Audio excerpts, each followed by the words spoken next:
Honestly, if I saw him right now after all these years, I'd do it again. That was my revenge on him, but she needed to understand what she did also. So about a month later, I revenge cheated with one of her friends. When I told her, the look on her face told me she understood the damage much better than she would have. Otherwise, it also instantly eliminated any feelings of emasculation or inadequacy in the bedroom. I know most people would say not to do that, or that I'm just as bad as her. That's complete nonsense. I never would have done it if she hadn't. She accepted my revenge affair, stayed with me, and to be really honest, since this all happened, she has been as close to a perfect wife as anyone could be. There are things we do or don't do, though. She isn't going for a girls' night out. She isn't working in an office with opposite-sex co-workers or bosses. She isn't going on vacation by herself. I can and do check her phone, email, and social media anytime I want. And if I ever find out any of them are password protected, I'm out. If you're thinking she has no choice but do these things, she does. Her parents left her enough to be totally independent. If we split, she actually would have more than me. And we never had kids, so she doesn't need me. She stays because she wants to. I do the same things. I don't go out drinking, etc., although I self-medicated through my 20s and part of my 30s with alcohol. But I did it at home, not out at bars. All in all, I would say we're pretty happy now, but I will say there hasn't been an hour that I haven't thought about what she did. And anger and resentment still pop up unexpectedly. In case you're wondering if it happened today, I wouldn't even consider taking her back. Ye grew up in an island resort town on the coast of New Jersey. My parents divorced when I was 4, and my father raised me. I didn't really have a relationship with my mother. My grandfather has started buying rental properties in the area right after World War II, and he was very successful. My dad kept the business going and had set up a trust that included some money and a couple rentals to get me started, which I would get when I turned 25. I met my wife when we were 17 and it was early February. I was instantly crazy about her, and I believe she was crazy about me also. If not, she is the best actress ever. So by the end of April, and against my father and her parents' advice and wishes, she moved in with me. I guess my dad didn't want to see us waste money renting, so he let us move into one of the rental houses. He figured it would be mine relatively soon anyway. Her parents didn't like me at all and gave her the choice: stay with them and cut it off with me, or they would cut contact with her. At 17, we were still both minors, but in less than a year, we would both legally be adults anyway, so they basically disowned her. That's how 2 kids at 17 ended up living like married adults.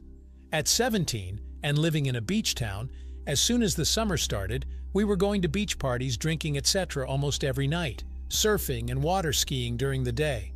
One of the other kids at these parties was a guy I was friends with my whole life. Our fathers were friends their whole lives, and our grandfathers had been friends since before WW2. This guy I was friends with also happened to be her ex-boyfriend. They were over before she started seeing me. I will call this friend AP. At only 17, my wife and I didn't understand what it means to be an adult, and we started fighting. I'm not blaming her, it was as much my fault as hers. But being a naive kid, I still trusted her 100%. It never even entered my mind she might do something like she did. Anyway, in the last week of August, while at a party, I was pretty drunk and she came to ask if I minded if she went for a ride with AP. For some reason I still don't understand, I said okay. I think that ride is probably the first time she cheated, but honestly it's only a guess. After an hour, or a little more, reality hit, and I decided to walk home. When I got there, they were both in the house. I totally freaked. Now AP is a big guy, must be 6'2", over 200 lbs, but he's just a big marshmallow. I'm 5'6", at the time I was 165 lbs, but I was an athlete and I always had a smart mouth, so I had a lot of experience. AP knew what was coming and beat it quick. We argued, but she swore nothing happened, and I believed her. I don't know why I believed her, but I did. Then came the Friday before Labor Day weekend. I had gotten a job, just something to do for the coming winter. It can get boring in a beach town during the cold months. That Friday was my first day. I got up and went to work. While I was gone, she had AP, and probably at least one other person come over, pack her stuff, and leave. She has refused to ever tell me who helped her. I assume it was AP and someone, but I don't know for sure. When I got home, she was gone, just like that. No goodbye, no note, no nothing. This, of course, was way before cell phones and email, etc., so I had no way to contact her. I still don't know where they went. I can tell you, I looked for them everywhere. I knew she must be with him, but they weren't at his house, not at her parents', not at any mutual friends that had their own place. I was devastated. I didn't hear anything all weekend. Then Monday morning she called and asked if she could come home. Being afraid I would end up alone, I was just a stupid, naive kid, I said yes, and 2 hours later she walked in the door. She had nothing but what she was wearing, and I never saw any of her other things again. No idea what happened to it. And that's everything I know about her cheating then leaving. In 38 years, she has never been willing to talk about it at all. If I try, to this day, she shuts down, looks down at her lap, and won't say a single word until I change the subject. Even though I wanted her, I knew I couldn't live with myself if I let them get away with what they did. So I told her I was going to find AP and what would happen when I did. She didn't object.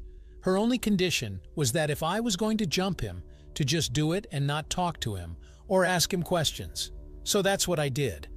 I guess he figured once she was back it would be safer to go back to his parents. It wasn't. He ended up pretty beat up in the emergency room, and yes, I was arrested.